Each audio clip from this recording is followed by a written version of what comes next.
It's enough just to make you feel crazy, crazy, crazy. Hi everyone, and welcome back to my vlog, to part 2 of my life story vlog. So, in my last vlog, I talked about my upbringing in Sweden and also when my family moved to Chile and my whole experience in Chile as well. And then this part, it's about America and my experience here, and it's mostly about one specific event in my life. I haven't talked about it, and I think that I'm also doing it as a therapy for myself because I definitely have thought about it a lot, but I haven't like spoken about it, and sometimes when you speak about it, it's relieving, right? I also haven't spoken about it because I hate to be tacky. I don't like to throw people under the bus. I don't like confrontations, and I would never harm anyone. It doesn't matter how mean you are to me. I never believe that. I just don't believe in hurting someone back just because someone hurt you. Like, that's just not how I function. So this video is definitely not to kind of like throw this person under the bus, but it's just my truth. And I feel like I've had enough of the BS that I've taken from him or that he has publicly said. And I think I need to get my truth out, and this is how I felt and this is how I dealt with it. And yeah, so let's go. Grab your popcorn and I'll grab my drink. So I've been married. The cat is out of the bag. I've been married and I'm now divorced. And that is something that I have never, ever talked about on my YouTube channel or on social media. Like I said, I think it's time because I want my truth out, and I also want to kind of like release the pain. So I met my ex-husband in San Diego when I went to San Diego State, and it was in a salsa club. He was from New York and he had moved to San Diego, and I moved to San Diego. It was kind of like we've been in San Diego for the same time, and we were both new to the city. He had studied international business as well, and that was my major at that point. And so we just had a lot of in common. He was so funny. Like, if there's anything that I have to rescue from that relationship and like really treasure, is his humor. I think that our humor was so compatible, and it's still compatible today. He really makes me laugh. So we hit it off and it went really quick. Like, I remember I talked to my parents, I'm like, oh my God, this is the guy that I'm gonna marry. I said that like very early on, and just felt very like comfortable and quick. Like, I moved into his apartment like 6 months into the relationship. I basically was paying rent in my college apartment, but spent like my whole time in Pacific Beach where he lived at that point. And so I will always remember this because we were sitting in his car and we were just talking about the future and like future of us and like what are we gonna do. I was like, well, after this I'm gonna go to Sweden after I finish my degree here in America, because then in America they give you another year to like here, like when you graduate in an international dual degree, they give you the option of a second visa that lasts for 1 year, a year extra after your graduation.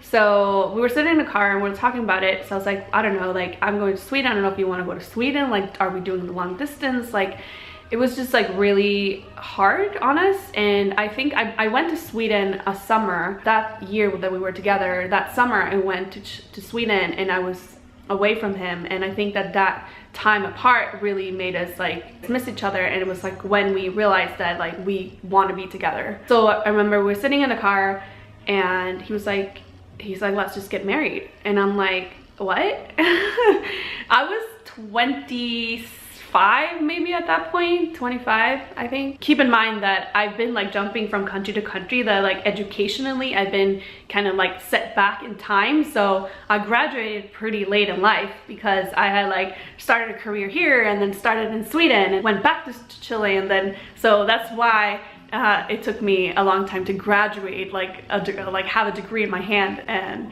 so late in life. So I was 25, we got married basically, and he's Jewish, and so I thought that was always going to be a problem, like, do I have to convert? But we basically said, let's just get married for our situation, for us to be together. Let's take it from there, and then like in the future, obviously if we have kids, like I would really want you to be Jewish, you know, our kids to be Jewish. And I was like, makes total sense. I'm a-religious, so I don't really have one. So for me it was like, yeah, like of course, you know, like I was so in love. I'm not gonna bash the whole relationship because I think that our relationship was so beautiful. It was 5 years we were together and married for like 3.5. I can't, like, he's a great person. I love his family, I love his friends, I love him still, but as a husband, I just don't think that he ever saw our relationship as husband and wife.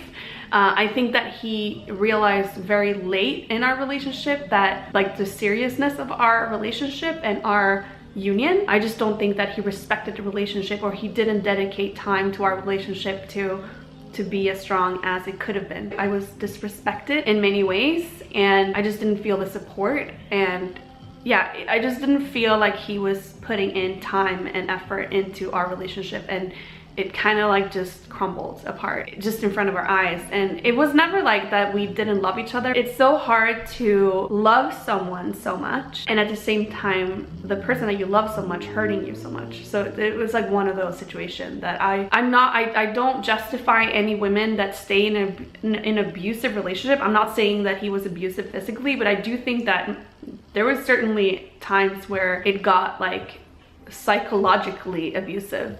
And I don't justify any women staying in a relationship that is abusive, but I can definitely, and this is obviously, I can't compare my relationship with like an abusive relationship, because I will never say that my relationship was abusive, but there was like certain traits, but I get it. It's like when we were going through like a bad moment, or when he was like he just broke my heart many times, I would never, I couldn't go talk to my best friend because he was my best friend. So it's like so hard. And seeing him, the worst moment of that whole thing was our divorce, because just taking the decision of going through with it, I was like, this is it. Like, you have done this so many times. Like, I felt disrespected in so many opportunities, and don't think that I've like communicated this to him. It was just like he would not get it. He just wouldn't get the things that hurted me, and he kind of like realized super late that it was done. And just like for me to be strong as hell to go through that, and like going through a divorce and just like taking the decision like this is over, like we're done, and just to see him losing it, like he was a wreck. I mean, so was I. But just seeing him hurt so much was just like the most difficult time in my life, probably.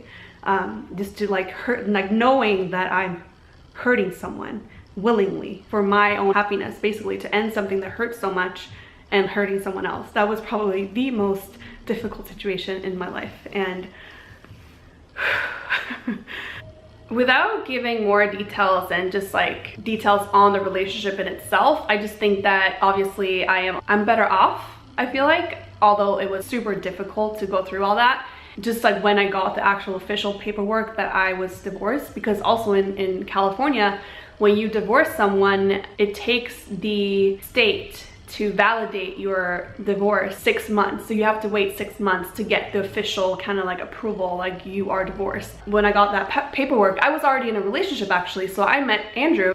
It was just like a good thing that happened to me because he's such a good person. I feel so bad because I feel like he had to deal with a lot of my issues because of my divorce, and I was just a wreck when he met me. I was just like very lost and very self-destructive. So when I met him, he kind of saved me, to be honest, and I'm so grateful for him and that relationship as well. So me and my ex-husband, we separated and then got divorced like a year later maybe. I had to, of course, do the whole thing, like manage the whole divorce, and because I wouldn't get any help from him, he was like, well, you want to get divorced, so then you'll do it, so then you'll get the paperwork and all that going. So I basically, it was like this much of paperwork to like fill out, and going to lawyers and just go through that whole thing was just like a mess. So I am a divorced woman, and I am now single, a divorcee and a single woman right now. But that was my experience, and I just don't want to blame him, or I guess we just had different views on our relationship. I think that he belittled a lot of my feelings and belittled our relationship. I don't think he treated it as a marriage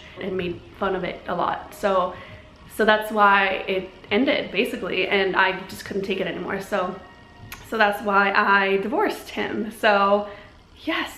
So there you go. That's the one thing that I haven't talked about. I don't know, it's just hard. It just brings me back. I mean, even when I was doing the citizenship, I broke down and cried as well, because the first thing that people think when I say I'm a citizen but I'm not from here, people think, oh, you got married for paperwork, and that hurts me, because that's kind of like you saying that I wasn't in love with my ex-husband, or that marriage or that relationship wasn't real. So that's why it's just like I don't really talk about it. So when I was doing the whole citizenship, obviously the question came up, and like, oh, so you got married, and was it for the paperwork? And there were so many questions around the marriage, because obviously they don't want to give citizenships to people that, you know, are doing it for the paperwork. Or, I mean, of course it exists. Like, people pay money to get married and get the citizenship. So I get it. I get the whole like why people would think so. But I remember walking out from there, and I called my ex-husband. I was like crying. I was like, I can't believe, like, that felt so like horrible to have that question again. It just feels like everyone wants to belittle like our relationship and what I felt for you. And I think he gets it now. Like, I think he feels that I was probably more in love with him than he was in love with me. And maybe not in love, maybe not love, it's just like I was there, I was present, and I was feeding our relationship love and time and effort, whereas he was just focused on work and other things. So I'm not blaming anyone. Like, he just handled it differently, and he had a different type of love for me, and yeah. So I mean, I wish him the best. Like, today we are better friends than husband and wife. Like, we talk on the phone. You know, he's happy. He has a new girlfriend, and he will probably get married to her, and so it's fine. Like, his happiness is my happiness. That's honestly how I feel. If he is sad, I'm sad. So I don't wish him any bad luck or any negative vibes. I honestly wish him the best in life. Like, I love him still. Like, I love him. He's like he was part of my family. He was my only family here. So yeah, but that's my journey. That's my marriage story time. It doesn't define me, but I think that it took a huge chunk of my life in America. Now I feel like I'm just like, I'm starting from scratch almost. I feel like I have like a blank canvas that I can draw on, that I can paint on, and just start life from fresh, and just with my baggage of, you know, just experience, and not necessarily revenge or hate or anything. Just, this is who I am. This is, you know, this is my past. This is who I am, and I'm just ready for the future and everything that the future has to offer. I'm just on this like positive mindset of just being open for any opportunity and love and all that. So that's my life story. I hope you enjoyed it. So I'm gonna link the Swedish and Chilean storyline, like those stages in my life, down below, and then this one was my American experience. And yeah, so I hope you have a grasp of who I am. And yeah, so thank you so much for watching. Like, subscribe to my channel, and I'll see you on my next vlog. Toodles!